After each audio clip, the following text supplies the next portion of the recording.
Hello guys, അങ്ങനെ നീണ്ടൊരു മാസത്തിന് ശേഷം ഞങ്ങൾ തിരിച്ച് നാട്ടിലേക്ക് പോവുകയാണ്. എല്ലാ പ്രാവശ്യത്തെയും പോലെയല്ല, ഈ പ്രാവശ്യം ഇവർക്ക് രണ്ടാൾക്കും ചെറിയൊരു വിഷമം, അത്യാവശ്യം വിഷമമൊക്കെ ഉണ്ട്. കരച്ചിലൊക്കെ ആയിരുന്നു രണ്ടുപേരും. ബേബിയും കൂടെ നാട്ടിലേക്ക് പോകുന്നതിനെ കൊണ്ട്, എന്നോടല്ല ബേബീനോടുള്ള ഇഷ്ടം കൊണ്ടായിരിക്കണം. അങ്ങനെ ഞങ്ങൾ എയർപോർട്ടിലെത്തി, ബാഗേജൊക്കെ ഡ്രോപ്പ് ഓൺലൈൻ ചെക്ക് ഇൻ ചെയ്തുകൊണ്ട് തന്നെ ആ പരിപാടിയൊക്കെ വേഗം കഴിഞ്ഞിട്ട് പിന്നെ നമ്മൾ കുറച്ച് നേരം സംസാരിച്ചിരിക്കുക വിചാരിച്ചിട്ട് ഞങ്ങൾ എല്ലാവരും കൂടി അവിടെ കുറച്ച് നേരം സംസാരിച്ചൊക്കെ ഇരുന്ന് എല്ലാവരും ബേബീനൊക്കെ എടുക്കുകയും അങ്ങനെ വർത്തമാനം പറഞ്ഞിരിക്കുകയൊക്കെ ചെയ്തു. പിന്നെ വീഡിയോ എടുക്കണമെന്ന് കണ്ടപ്പോൾ ഒരാൾ ഭയങ്കര അഭിനയമായിരുന്നു. എന്നാൽ പിന്നെ അതും കൂടി ഇവിടെ ഒന്ന് കാണിക്കാമെന്ന് ഞാൻ വിചാരിച്ചു. അത് കഴിഞ്ഞിട്ട് പിന്നെ നമ്മളെല്ലാവരും കൂടി ഇരുന്നു. പിന്നെ നന്നാൻ്റെ കുറച്ച് എസ്തെറ്റിക് ആയിട്ടുള്ള വീഡിയോ ഒക്കെ എടുക്കാൻ പറഞ്ഞിട്ട് നമ്മൾ അങ്ങനത്തെ വീഡിയോ ഒക്കെ എടുത്തിട്ട് പിന്നെ നമ്മൾ നേരെ പോവുകയാണ് ഉള്ളിലേക്ക് കയറാൻ വേണ്ടിയിട്ട്. അങ്ങനെ നമ്മൾ എല്ലാവരോടും ബൈയൊക്കെ പറഞ്ഞ് ബേബീനെ എടുത്തിട്ടൊന്നും ഇവർക്കൊന്നും മതിയാകുന്നില്ല. അങ്ങനെ പിന്നെ നമ്മൾ ഉള്ളിലേക്ക് കയറി, എല്ലാം കഴിഞ്ഞ് ഇമിഗ്രേഷനൊക്കെ കഴിഞ്ഞ് ഉള്ളിൽ കയറി നമ്മൾ ഗേറ്റിലേക്ക് നടക്കുകയാണ്.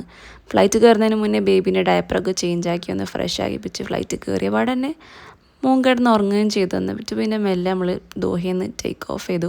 കുറച്ച് നേരം അങ്ങനെ ഇപ്പോൾ ഫുഡ് വന്നു. ഫുഡ് ഞാൻ വിചാരിച്ചത് മോശമായിരിക്കുന്നതാണ്, പക്ഷേ അത്യാവശ്യം കുഴപ്പമില്ലാത്തൊരു സാൻഡ്വിച്ച് ആയിരുന്നു. അങ്ങനെ അതൊക്കെ കഴിച്ചിട്ടും ഉറക്കം വരുന്നില്ല. പിന്നെ ഞാൻ എന്തൊക്കെയോ ആലോചിച്ച് കുറേ നേരം ഇങ്ങനെ പുറത്ത് നോക്കിയിരുന്നു.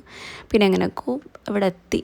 ഇനി ഇവിടെ എത്തിയതിന് ശേഷം പിന്നെ നമ്മൾ മെല്ലെ പുറത്തേക്ക് ഇറങ്ങി. അത്യാവശ്യം നല്ല രീതിക്ക് ചൂടുണ്ടായിരുന്നു, നല്ല ചൂടുണ്ടായിരുന്നു. ബേബിയും നല്ല കരച്ചിലൊക്കെ ആയിരുന്നു.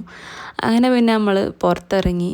അങ്ങനെ നമ്മൾ ഇവിടെ തിരിച്ച് വീട്ടിലെത്തി. ബേബീനെയും ഫ്രഷാക്കി, ഞങ്ങളും ഫ്രഷായി. നമ്മൾ നേരെ ഒരു ടാക്സി വിളിച്ച് വീട്ടിലേക്ക് പോവാണ്. അങ്ങനെ നല്ല ഉറക്കം വരുന്നുണ്ട്, പക്ഷേ ഉറങ്ങാൻ പറ്റുന്നില്ല. അങ്ങനത്തെ എന്തോ ഒരുമാതിരി വൃത്തിയായിട്ട് ഫീൽ ആയിരുന്നു. പിന്നെ ക്രിസ്മസിനെ വെൽക്കം ചെയ്യാനും ന്യൂ ഇയറിനൊക്കെ ആയിട്ട് കുറേ ലൈറ്റ്സൊക്കെ ഇട്ടിട്ടുണ്ടായിരുന്നു. പിന്നെ പോകുന്ന വഴിയിൽ നമ്മൾ കുറച്ച് സ്നാക്സും വെള്ളമൊക്കെ വാങ്ങിയിട്ട് നമ്മളിതാ തിരിച്ച് വീട്ടിലേക്ക് പോവുകയാണ്. അങ്ങനെ നമ്മൾ കൊച്ചി എത്തി. ഇനി വീട്ടിൽ പോയിട്ട് കിടന്ന് ഉറങ്ങട്ടെ. അപ്പോൾ ഇന്നത്തേക്ക് ഇത്രയേ ഉള്ളൂ. ബൈ.